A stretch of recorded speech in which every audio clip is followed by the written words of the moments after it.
pelikula. Topa genezaken aktorerik onenetariko bat daukagu. Lujoa da, Maider, Mirai Gaztainagaz, gurekin izatea. Eta esplikatuko dizuet zergaitik. Dozenaka pelikula egin ditu, dozenaka antzerki lan ere, akaso ezagunenetarikoa, eta fokoa jarrikak nahiko nuke aurtoan, 2024 urtean izan ere, negu partean, udaberrian, egon izan nabilen pelikula bat grabatzen, dagoeneko Donostiako Zinemaldian aurkeztu dena, azkenen romantikoak du izena, eta berak Iruneren papera egiten du, Irune pertsonaiaren papera, pertsonaia zaila eta sekulako lana egiten du Mirenek. Itzela, ikusezazue pelikula, hortxe geratuko naiz. Antzerki gintzan, Arriagantzokian egon zen atzo, Iñaki Astortzarekin batera, Zorretan izeneko antzeslana holtzaratzen, ama alaben arteko hartu eman gora beratsua da, tragikomedia bat da, laster oinatin egongo da, eta gero, itxano den dezagun ere, Bizkaira atortzea eta zure antzeslanarekin gozatu ahal izatea. 1979an, jaio zen, Irune, eta aktore bai antzerkian eta baita pantaila handian, irudiarekin jolastu egiten dute, eta gero kameretatik kanpo, eta antzokietatik kanpo ere, pertsonaia publikoak ere badira, eta batzutan esandakoa, irudia baliabide izan daiteke, aurrera egiteko, eta batzutan horren gatibu izaten dira, arlo honetan dabiltzan profesionalak. Txalo bero bat, Miren Gaztainagarentzat! Eskerrik asko! Ba, Miren! Eskerrik asko! Bueno, eskerrik asko, gonbidatzeagatik da ore badanezako hemen egotia, bilek utzi diazute oso estenatoki polita, bilen kontekstu horrekin, ez? Zeren itxasoren hitzak erabat zeharkatu naute, emakume, aktore eta bat naizen horretatik ez, eta zureak ere bai, Julen, asko konektatu dut zure bizitza ikusteko moduarekin, erabat bat nator, eta hori praktikatzet aldudan gehien. Orduan egia da, ni poliki jungo naiz, niri buruz hitz egiten da hausnarketak sortzen dienak zuekin partekatzen, ez? Ni hasi nintzen, batean txikitan 15 urtekin, ez nekin oso ondo zergatik, baina aktore izatearen bultzada hori naukan, ez? Eta goatzen azku nintzela, akordoia jotzen nun, eta akordoiaz neon honeaino, eta izan zen netzako hito oso importante bat nire musikako irakaslea izatea bitu. Akordoia utzingoet, eta hasi bernaz institutuan teatrua egiten. Eta karo, tipa, bueno, bale, baina netzako izan zen, erabat esanguratsua, ez? Horraz izan nire fantasia, baina etxian, etzian hoendikan asko enteratzen. Iritsi izan eguna, karrera aukeratu bergenuna, eta amak, miren da, ze ikasiko ezu? Eta ni, ez dakit, igual interpretazioa o aktore izan nahi dut. Hoi ez da karrera bat. Hor ja, aktore izatearen irudiarekin ja, hasi bergara nik uste dut norberak ez, estereotipoetaz hitz egin dugu, eta seguraski norberak aurre egin diogula gure desioak aurre eramaterako ordu hortan, zenbat estereotipo dauden, da zenbat irudi eta krentzia gure erabakien inguruan, ez? Eta orduan zen, aktore ez da karrera bat, eta ni, arte, Bellas Artes, eta bai, Bellas Artes. Eta Bilbora etorri nintzen. Orduan, amak etzekiena zen, Bilbon naukala zain, nire aktore aterako zuen detonanterik handienetako bat, ez? Izan zela garai hortan antzerkiola imaginarioaren konpainia. Orduan, ederra da, baita ere jarraitzen diozunean, begien brilli hori non dagoen, ederra da, bizitzarentzako batzutat imparablea den bide badala. Zuk igual itxetxuzula olako ez dakit, jakin gabe nundi zoa zen, baina bizitzak esatizu. Ez, hemendik handa. Bale. Eta gaina bilatzen dezu, ez? Orduan horra zenitzen, antzerki konpainia handi batean, zegia esan niez naiz eskola batean egon, eta batzutan horren, ez da inola esan, komplejoare izan, ze batzutan guk propio daramagu bulkada hori, edo garen hori, baina ematen du ikasi egin behar degula, eta ez dakit non egon behar garela, eta hizkuntzak ikasterakoan imaginatzen dut ere bai, ez? Eta bueno, ni sartu nintzen konpainia batean momentu hortan, nik 19 urte nauzkan, eta indar eta energia askoko talde bat zan, eta bueno, gauza asko egiteko gogo asko genuen, ez? Ni oraindikan barrutikan lan asko nuen egiteko, eta nik jakin behar nuen oraindikan ere nor nintzen ni. Ze egia da, kanpotikan oso baloratua izan zen, talde bat izan zala, ekarpen handiak egin zituena, baina oso interesantea da baitaren nola moldatzen garen kolektibo eta individualtasun horren arteko harreman hortan ere bai, ez? Nik oain askoz ere gehiago dakit 45 urte hauekin nor naizen eta hala ere hortan jarraitzen dut, ez? 19 urte horiekin ere bulkadak banekizkien, baina taldean ere askotan galdu egiten gara. Orduan ze importantea den baita ere, naiz eta zure pasioak jarraitzen egon askotan revisioa, ez? Nor naiz ni, non dago taldea eta oreka horretan. Orduan, urte luze zibiliritzen bertan lanean Bilboko konpainia oso potente bizibulkadatik begiratuta, oso eder horretan, bere argi ilunekin noski ez. Egia da, eta eske gertatzen diren gauzak dira, zuzendari artistikoa gizonezkoa zen. Argiztatzaile jefea edo gizonezkoa zen. Gidoilaria gizonezkoa zen. Dana zen gizonezkoa zen. Eta bazegon modu bat talde horretan egotekoa nik orain atzera begiratzen dut eta esatet, ze importante izan zen hori netzako, asko ikasi nuen, baina ze ondo eza ere batzutan transitatzen nuen, enuen aurkitzen nire modua, enuen aurkitzen, zertan sensibilidadea edo gauzak egiteko beste modu bat. Taldean egoteko beste modu bat non, agian, eta igual etzan intentzio txarra zegoelako, baina elkarrentzun, suabeago igual batzutan gauzak, ez? Ze jartzen gara, eta nik uste dut ere ezagutzen dugula gure gizarte honetan kolektibidade bat, venga, guazen egitera, zoragarria dana, baina egite hortan ere, nola hartu tarteak elkarrentzun, elkar ikusi, nik hitz egingo, eta orain zuk hitz egin zen agian gehiagin abil ni ere hitz egiten, ez? Eta orduan, gogoratzen ez talde hortan esaten ziatela, miren, zuk ez zerbait kontatu beharko dezu, zure lan batin beharko dezu, komunikatu inberko zea. Eta, klaro, talde barruan ebai askotan da, nire irudi izan behar da, neska seguru bat, eta kainera naizera, eta bestea, ez?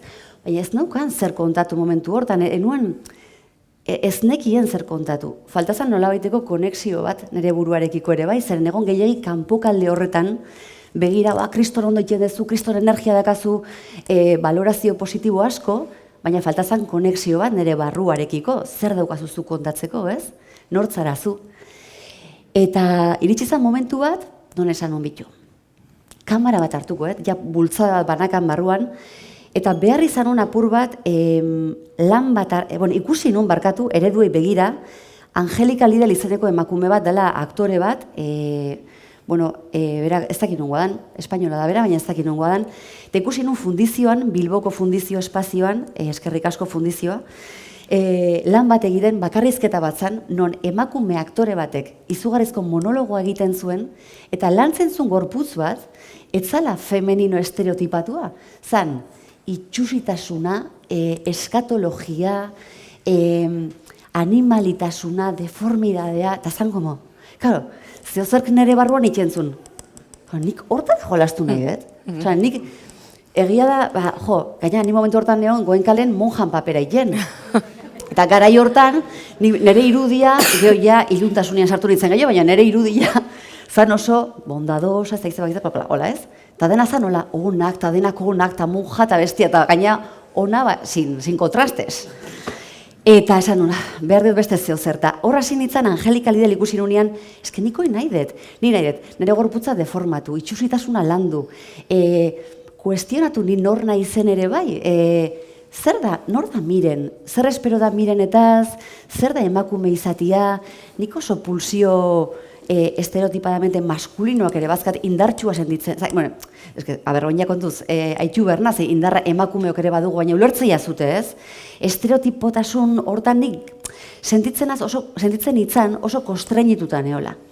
Hartu nun bideokamera bat, eta irakurketa batzuk egiten hasi nintzen, garai hortan teoriak inkonoietako bat zan, o Beatriz Preciado garai bateko Beatriz Preciado ura, bla, bla, bla. Eta juten nintzen, esaldi potente batzukin, derrepente nire burua zabaltze ziatenak, eta ensaio gelan sartzen nintzen.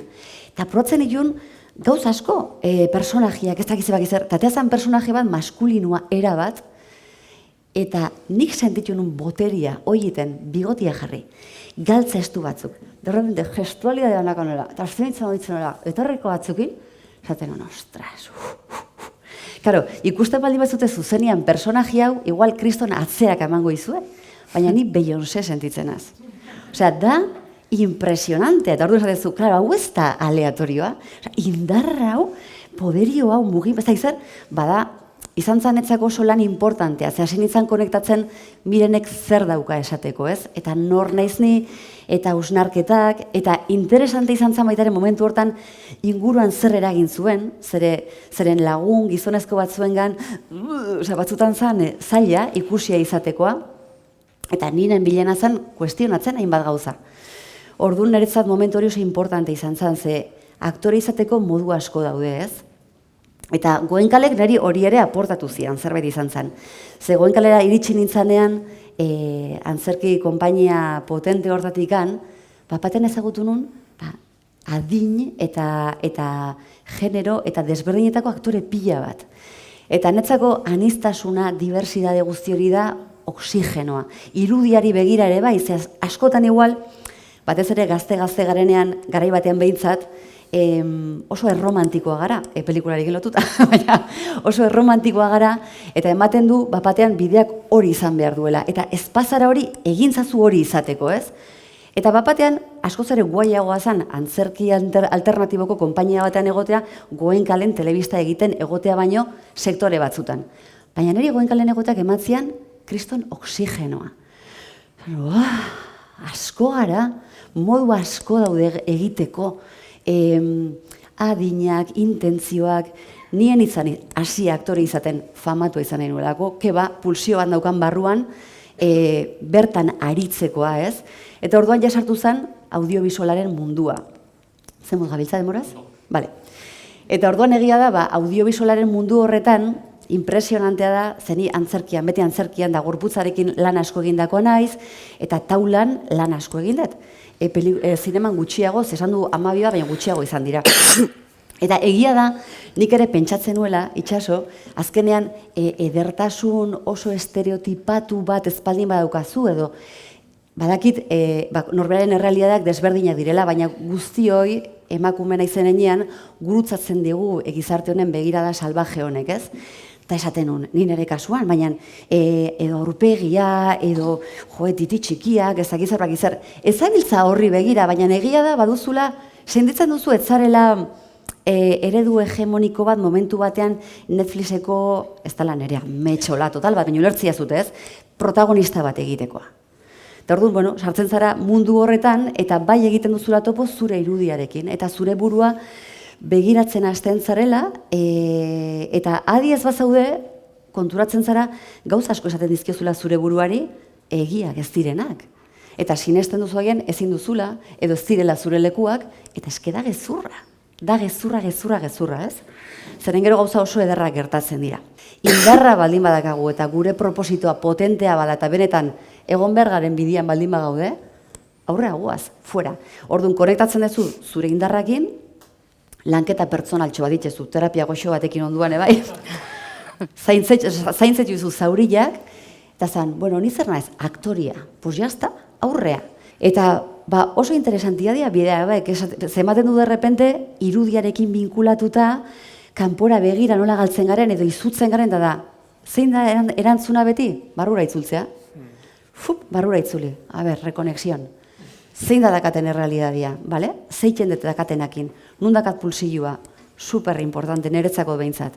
Eta hortikan, hasi, eta berriz hasi, Eta orduan netzako, egia da azken erromantikoen pelikula izan dela oso bizipen ederra, izan dela izugarrizko amets bat betetzia, izan dela deskubritzia inezakezula lana zineman industrian, eta asko dago ni buruz hitz egiteko ere bai itxaso, zuk esan duzunaren arira, baina non zaintza ematen dan eta exigentzia artistiko bat ere bai, ez duela zertan gogorra izan behar lanak, gogorra kastigatzailea emaitzagon bat izateko, eta, niretzako, zemuz? Bai? 2 minutu, bale. Pelikula hau besteak beste irudiari begira, eta salto egingo bestalde batetara oso ederra izan da, eta itzultzen emakumetasunera eta emakume izatearen eredu hoietara, nik ikusten izan pantailan, eta esate izuet, ni joan supermakilatuta ez, zer duen ikusten nun, 45 urteko, nire arpegila, haundian, nire ze ojeratxuak, ze aporo abierto hau bestia, eta miren, edertia, zeanakin, osea, ez dakit ez, eta gustatu zait asko baita ere, pelikulak zentzu ordan, eta nik uste dut gaur egun gero eta gehiago gertatzen den zerbait dela, hala ere asko dago egiteko, obvio, baina hasten garela baita ere pantaila handian ikusten, errealagoak diren emakumetasunetik behintzat figurak, ez?